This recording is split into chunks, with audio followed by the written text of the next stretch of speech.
Hi there guys, in this video I'm going to show you how to board a Xenon Q in Farnham's Legend.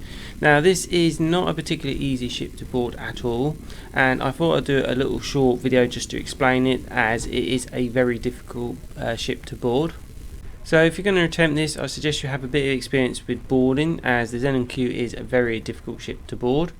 Now you could use a lot of different other ships, but I highly suggest using an M7M, as it's got the missiles you can use, and you can use boarding pods.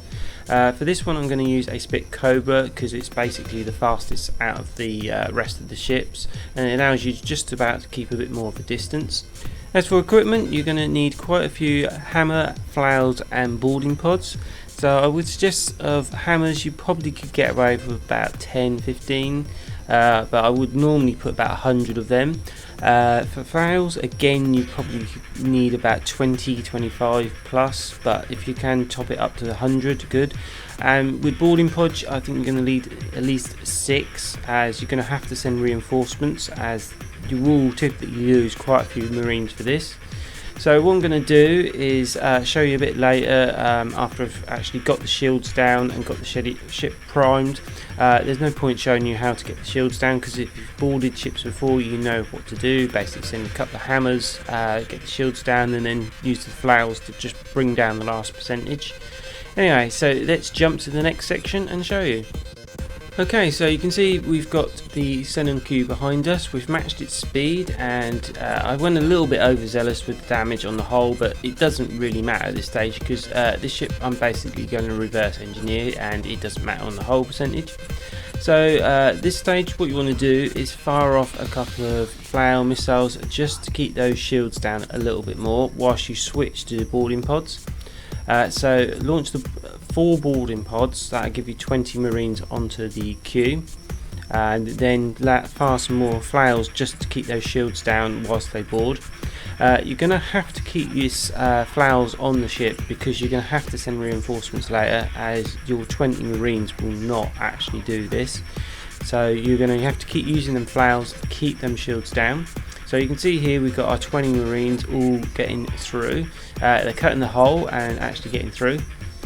But like I said, you are going to lose quite a lot of these, and these Marines are pretty much mostly 5 stars. Not quite all, but most of them. So keep an eye on this screen, so you can see they're cutting.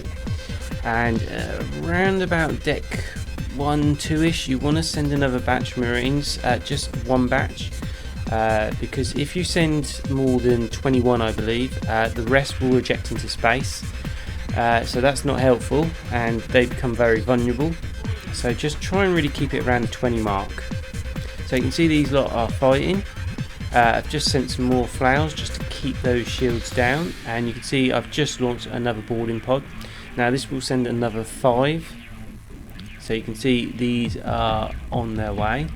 You may think I'm a bit presumptuous with sending the boarding pod now, but the reason is they will take a little bit of time to cut through the hull and join with the others, and if it takes too long and you actually do lose all your Marines before you can get your reinforcements there, those will start back at deck 1. Okay, so you can see I've just launched another set of Marines. Now this isn't quite a full complement, because the Cobra can take 28 Marines, so this will be only about 3. However, this should just increase the amount of Marines on the Xenon Q. So as you can see, one of the Marines very strangely stayed on board my Cobra. So anyway, it meant that there was 27 Marines on the Xenon Q at one stage, or have been trying to get on board it, and you can see now we're on deck 3 and just got into deck 4.